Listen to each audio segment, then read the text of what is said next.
Hey, what's up guys, welcome back to my YouTube channel.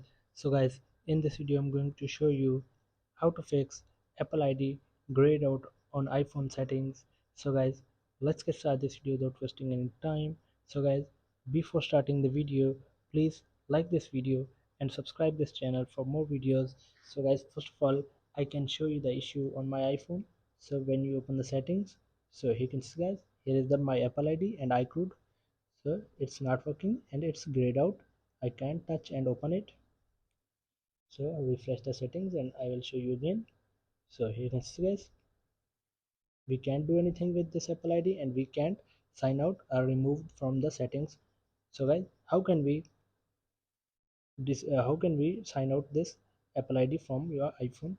So simply go back now and go to the settings app. After going to the settings app, scroll down, tap on screen time here. Now scroll down again. Now tap on content and privacy restrictions. So scroll down. So scroll down and here's the account changes option. So simply tap on account changes and then tap on allow here. So after allowing this, go back.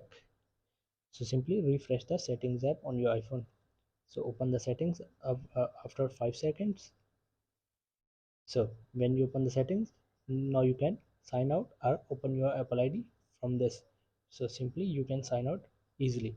So guys, here is the here is a simple method to uh, remove your and sign out your Apple ID and fix the grayed out issue on your iPhone.